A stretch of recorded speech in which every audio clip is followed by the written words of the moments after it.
Ocean Kelly, and here tonight with Edwin Kelly. And, this is part of the offerings of this meditative life. And that tonight we're going to be talking about the power of retreat. This is a subject very, very dear to my heart. And actually, right now, Edwin and I are in the midst of, welcome, Nancy. Um, we're in the midst of a month-long retreat that we're teaching in Portugal. And so it really just brings up the great appreciation for this. But I'm very happy that Edwin's joining me. And Edwin, would you like to say hello? Yeah, hi everybody. Lovely to see you. See good friends and people who I don't know. Lovely to meet you. And yes, Miyoshi and I have been. It's been great. We for a long time we didn't really get to teach together a lot, but of late we're actually able to teach together fairly often, and it's very rewarding. We try not to annoy each other, and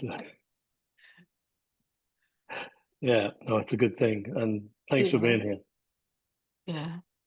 Yeah, so just to give you a picture that we're going to talk a bit about retreat, and I know some of you have done a lot of retreat.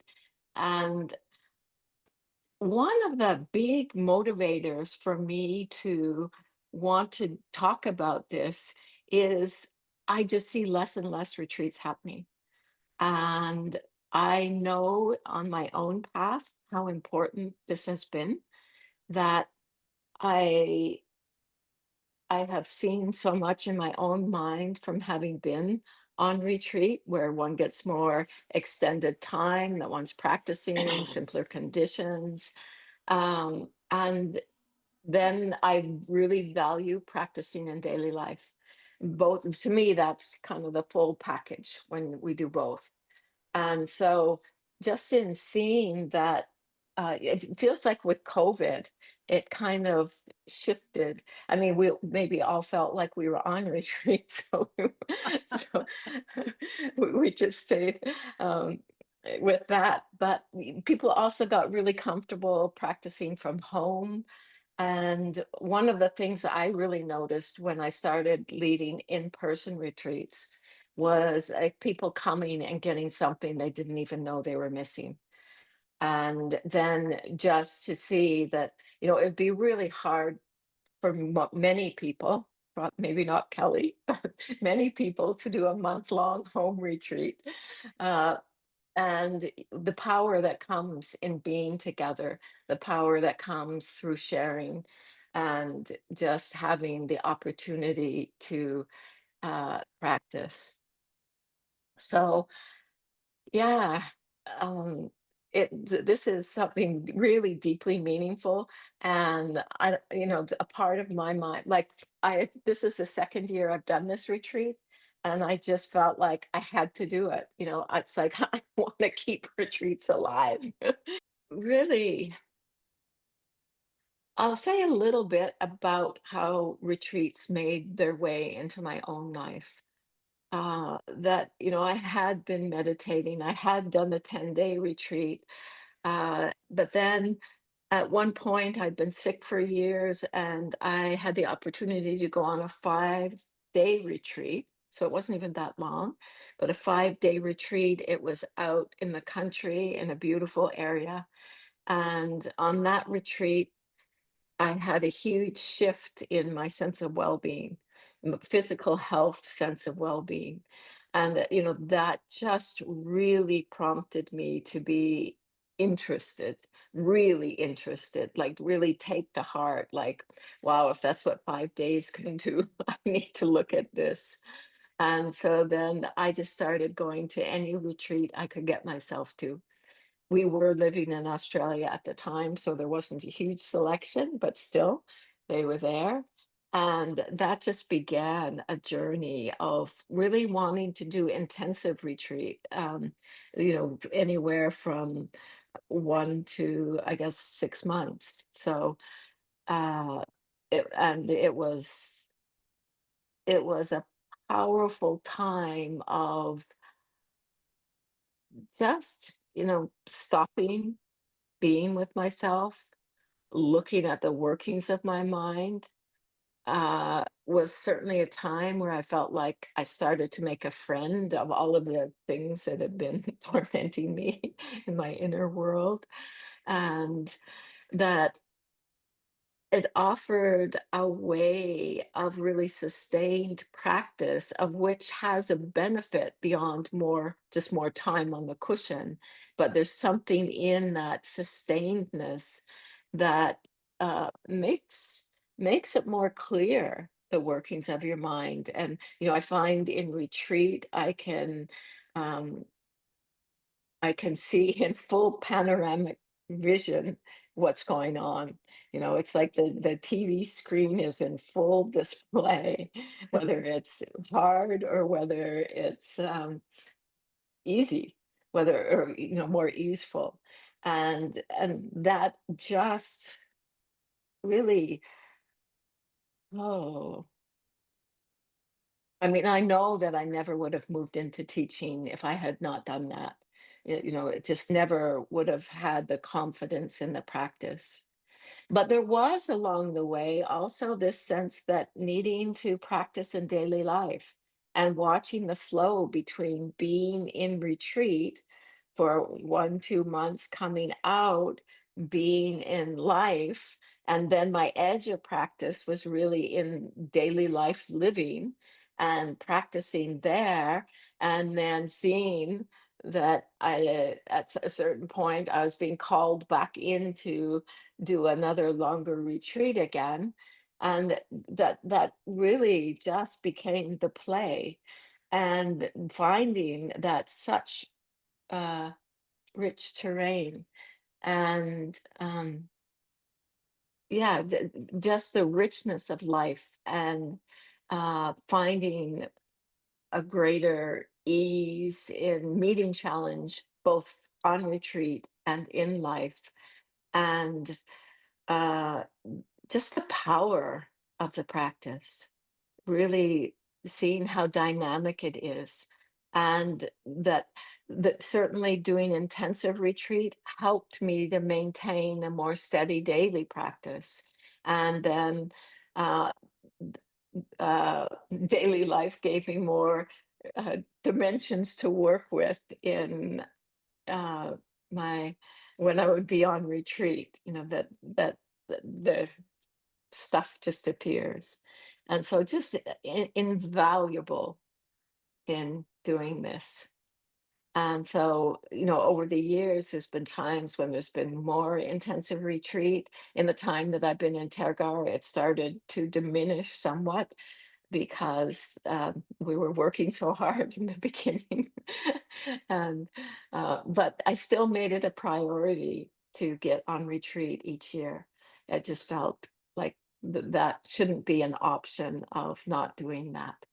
And so and now moving into a different phase of life, hoping that there is more time to do retreat as well. So yeah, it's a huge mainstay in my own life. So, Edwin, I'd like to invite you to say a few words about retreat. Yeah, thanks, Myoshin. I think my path has been quite different to Myoshin's. We have very different personalities. Anybody that knows us well will know that we're very different. Um, I think Myoshin took to retreat like a duck to water. She was very much at home there, whereas I'm a much more of a social being, and it wasn't something that easily, naturally came to me.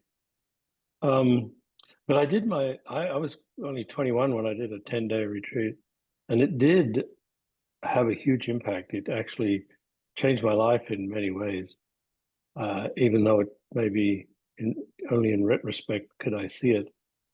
Um, but then, I spent my 20s really,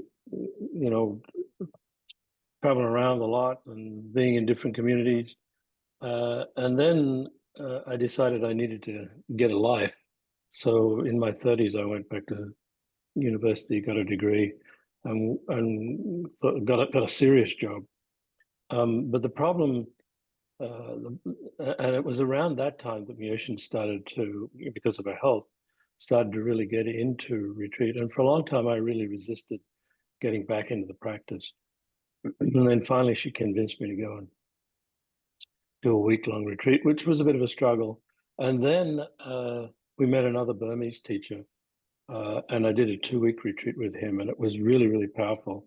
And unfortunately, I came back to my accounting office and looked at all the little shoe boxes full of accounting, people's people's shoe boxes full of their financial records, and I had this kind of deep epiphany. This would not really make me happy, being a public accountant. And within 6 months, Miosh and I were both in Burma. And we were there for 6 months practicing. And that experience really, we originally were only going to go for 3 months, but after 3 months, I realized I needed to stay longer. I wanted to stay long enough so that whoever I was prior to getting there was never going to be there when I went home, if that makes sense. And so even saying that to me really speaks to the transformative nature of doing long-term or intensive retreat. Um, of course, and we all know this when we do these practices, uh, when we begin to do these practices, we realize just how out of control our mind is, and yeah, it may not be easy at the beginning, and so you're spending many hours each day trying to show up and be present. The unfortunate thing is that your mind just seems to find every way not to be present and act out and act up, and that I think was really, really challenging for me when I started to do long retreat. But then slowly, slowly, I started to have experiences that were like, wow, that's amazing. Look at that. See things at a level that you've never seen before. And with that came a deep kind of appreciation, even a deep kind of relief in some way. Um, and then I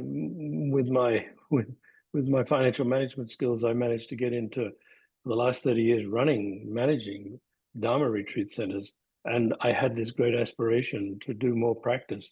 But if you've ever had a responsible job where you're trying to run a significant organization, there's never a good time to take a vacation and go on retreat. So I struggled for a while to actually, and in the end, I I opened a CD with a few $1,000s in it and called it the Edwin Liberation Fund, and decided that I would quit my job and go on long retreat, which I did again 20 years ago. Did a 6 months retreat, and then slowly my lifestyle was such that I was able to do at least 2 to 4 weeks every year for many, many years, and then more whenever was possible. But I think the really powerful thing about retreat is that one, like Mioshin said, you just see what go. I think it's Joseph Goldstein said that the mind has no shame. You really get to see how shameless your mind is. It just acts out, does all the sorts of things that it wants to. But the beauty about the retreat is that it gives you an extended period of time to apply the practices and to go deeper and deeper and begin to tap into some deeper source, a resource of your own being, your own true nature, to get glimpses and insights, and hopefully even some peace of mind. But then too, there's those tapping into those resources is to a certain extent irrevocable. Once you leave retreat, then you feel like it's much easier in some ways to bring it into daily life, and there's some deep reserve, some deep connection, some deep meaning in your being that then gives you the strength, gives you the courage to show up and be present with whatever's happening in life, even if daily life gets to be a bit rough and tumble at times. It's there's some deeper sense, a resource that you can depend on, rely on. of course, it's been really, really help. I feel so incredibly fortunate that I've been now for over 40 years. I've been in a relationship with my partner who's also as dedicated to the practices where I am, and we can help support each other because it's never easy when one of us would go away for an extended period of time. It was always stressful before Miosin would leave, and it was always stressful when she'd come home. Uh, so, that's also an interesting dynamic of doing intensive practice is how you manage to develop the ways to integrate it back into your daily life, in and out of retreat. That's a fascinating aspect of it too. But I highly recommend it. And I actually think that if I don't know, we've had some chat with Minga Rinpoche. If you don't do retreat, I think it's possible to make some progress to transform your mind, but I think that finding time, even if it's only a week or two now and again, to do intensive retreat, just ups your chances that you might actually get somewhere, if that makes sense. If there's anywhere to get, yeah. Thanks, Motion. Yeah. Thanks, Edwin. And there's a piece I want to add to that too that I've been thinking a lot about because it's like, why are retreats disappearing? Part of it is the cost, that venues are really expensive now, and that many people just, not only are you paying to be at the retreat, but many people are self-employed, there's loss of income, just a whole host of reasons why financially it makes it hard to do it for a chunk of time. Um, and so there is a piece to me about how can we make even days of a day of practice at home. It's not the same as being in a group, but it has immense benefit too. And maybe a series of days if we're lucky, depending on our lives. But how can we not lose the value of retreat as we explore what it is to be interested in awakening and living a householder life? I mean, to me, it's like that's living. When I acknowledge to myself that I'm living a householder life, that was what really inspired me in daily life because I can't be on retreat all the time. There is other things going on. And yet the kind of my homing instinct around wanting to wake up. And so, just I feel like how can we do this and can we do this together? What's the exploration that we can do here that keeps supporting us as we go? So with those, I'd love to hear from each of you, just something of your own experience and, any comments, questions that you might have about retreat. And, to me, it's like just I'm trying to hold this whole piece of retreat and where can it go? How can it happen? Uh, and maybe people don't have interest in that anymore. I, I could be outdated. I understand that too. Uh, I'm thinking, Mioshin, too. Maybe there's some of those of you who've joined us who don't have much retreat experience. So I'd be curious to know, what your concerns, what your fears, any questions Yeah, about, yeah. what would help you what do you feel like you need to support you in order to be able to do retreat? It certainly sounds like either Zoom um, retreats Yeah, or uh, yeah, in a place that has good facilities that um, where it's not going to be taxing of your body. Like where we are right now is on the side of a mountain, and to get up to where we stay, it's this staircase, and it's a good workout. I'm getting mm, very fit being here, but it yeah, wouldn't be a good place for somebody like you. My sense, Bruce, is that you need to find circumstances where you have the capacity and that the where whatever it's not too rigorous, so you can take care of yourself, so you can lie down, you can sleep, you know. take breaks. The good thing about Sergei Mingarinpoche's approach, he really encourages us to take rest, not sit for more than 30 minutes, and to take, here in a 90-minute period, we're sitting for like 25 minutes, taking a 10-minute break. People can stretch, people can walk. It's still part of your practice, but you're not Mm, just sitting for long hours. Um, we do gentle, body awareness, movement awareness, but it's not anything really mm, physical, strenuous. Um, so, I think whatever you do, I mean, even to do it at home, set aside a half a morning or a morning, 3 hours or something, and do an hour's practice, take half an hour off, do another hour's practice or something like that with breaks in the middle. Find a way to ease into it and just see how your body handles it. And right. don't push it. Don't overdo it. If it feels like it's too much, back off. It's great you have the fortunate circumstances to do so much at home. That's really great. And to be able to do the Zoom part of that, that helps a lot. But yeah, hopefully that there'll be a retreat that you can make it to. Yeah. Thank you. I Yeah. also think too, there's probably a lot of simple things you could do around structure in your daily life that actually would make it easier for you to practice that regularly or more in a day.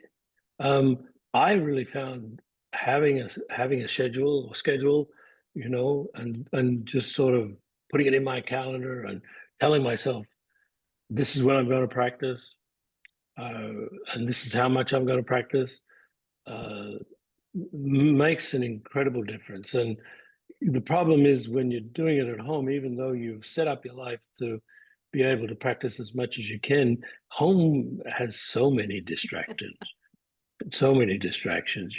So even to think about what are the distractions, what what distracts me when I'm trying to practice?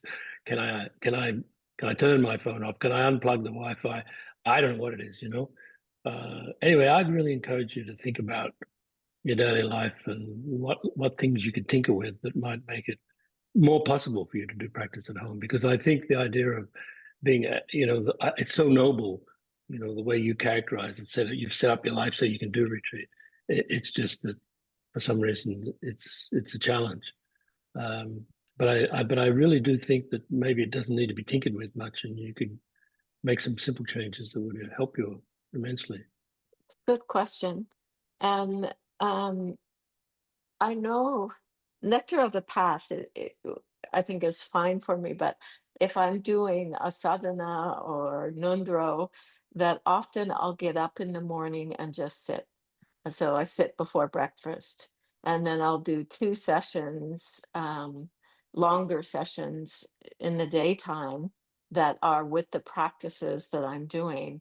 And then I will, in the later in the evening, just sit again. And somewhere for me, that's what I need the balance of just sitting amidst these more active practices. Um, so that's something that's been helpful to me. And Anyone else? yeah, Kelly too? Yeah. uh, as I mentioned earlier, Rinpoche really encourages us to take breaks. So if you're sitting for an hour or you're sitting for 90 minutes, every 20, 30 minutes to get up and stretch. Um, there's some way in which you can go either two ways. You can sit there and get really comfortable and spaced out, which Rinpoche really encourages us to break up, or you can get very restless because the body's painful or the mind is agitated or whatever. So again, to get up and do a little bit of movement is actually really helpful. So, whatever the practice period is, 60 minutes, 90 minutes, make sure you break it up. One of the other things that I've always done when I've gone on retreat is take some good Dhamma books.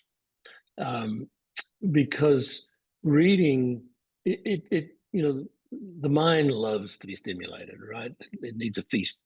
And so having and of course you don't want to take a novel, right? You don't want to get distracted in some fantasy. But taking a good Dharma book, particularly if it applies to the practices that you're currently doing, or even if it's biographies of the great masters or saints or whatever you want to call them, that can be really inspirational.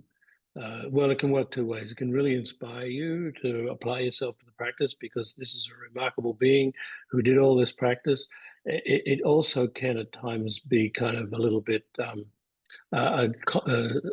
initiate a crisis of faith because you compare yourself with Milarepa or somebody and you immediately become inadequate.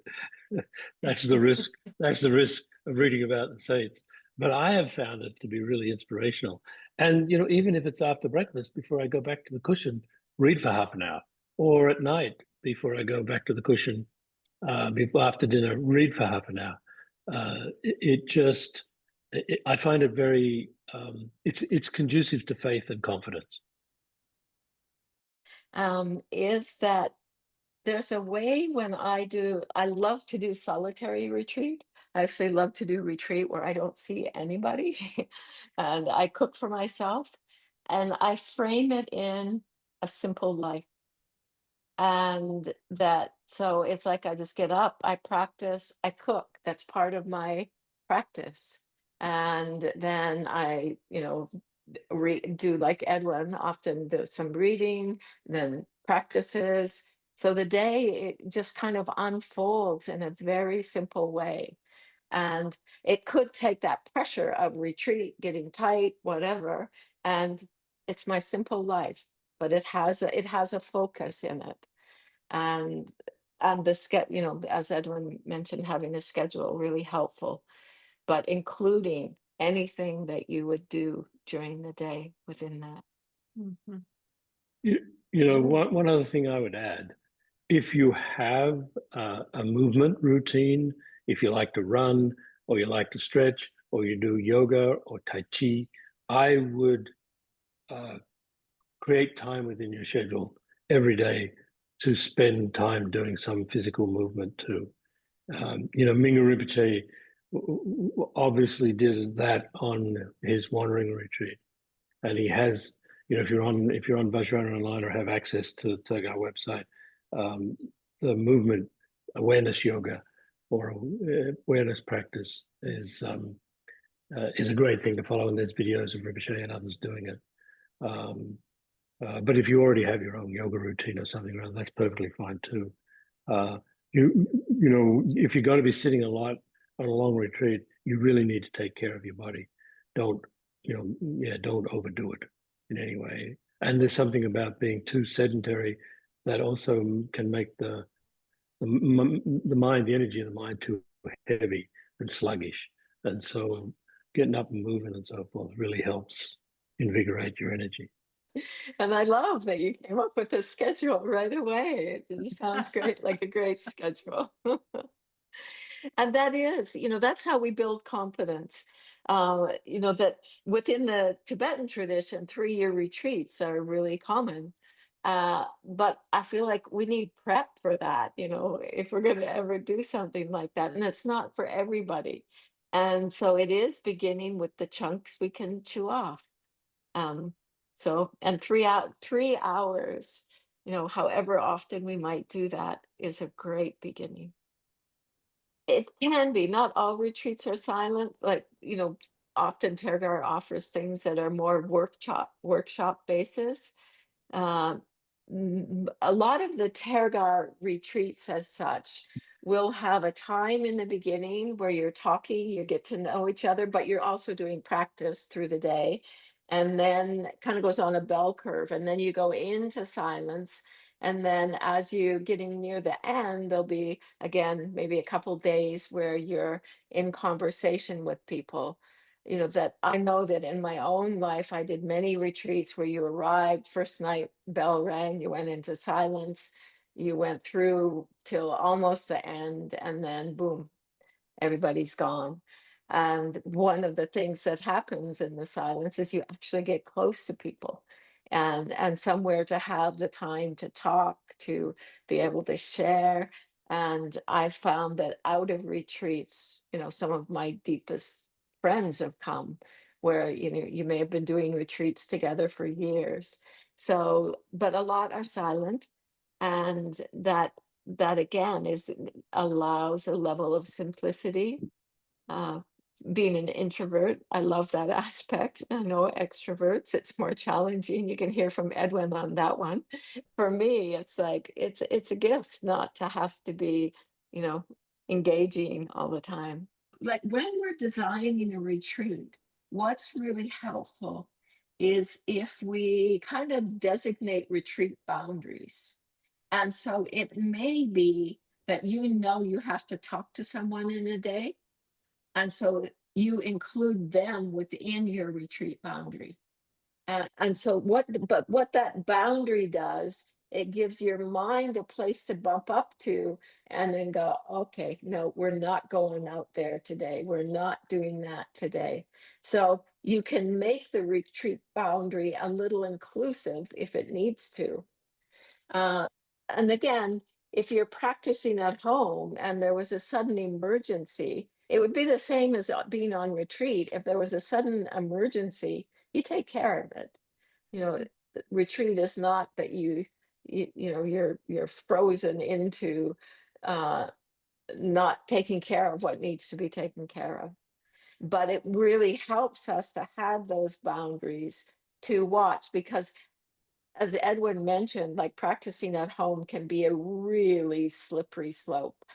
Open the computer just for one teaching that we know is there, we know where to go. It'll be really simple. And then 2 hours later, you come out of it having checked all your email, the news, it's just so slippery. And so you want to have some kind of guardrails, especially when you're practicing at home. I've heard Minga Rinpoche talk about the outer, the inner, and the secret retreat. Mm. So you really do want to give some thought to your environment. And how can you minimize distraction? Uh, so particularly in your relationships with family, particularly, you might have grandchildren that depend on contact. You might have parents that are in need in some way, or siblings or close friend who is suffering that needs some sort of contact. Um, and then, of course, that's one of the benefits of, like Marlo talked about, being able to go away in the country somewhere, find a cabin, find a facility that's in nature, because there's way less distractions there too. So the outer environment is really important.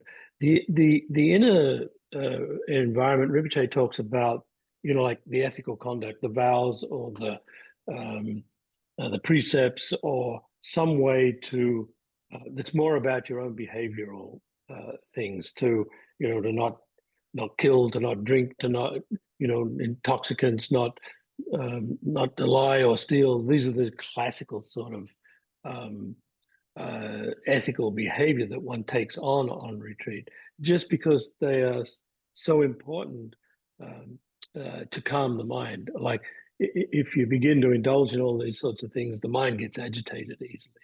And then the secret retreat is you and your mind, you and your inner world. It's yours to explore. Um, and so I always found it helpful to think of retreat as those three layers. And what can I do?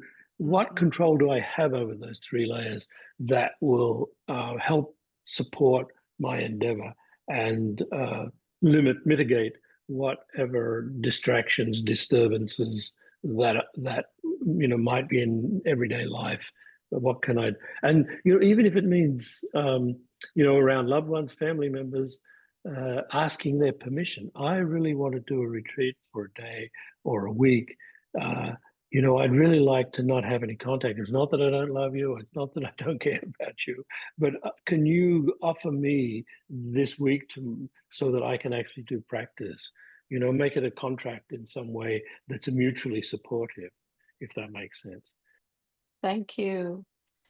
That's so beautiful to hear about him just sitting beside you as you do these retreats. That is just one of the most touching things. Yeah. Wow. But anyhow, I have loved this conversation and I've loved your interest and um, uh, yeah, that just inspires me. So thank you, everyone, for being here.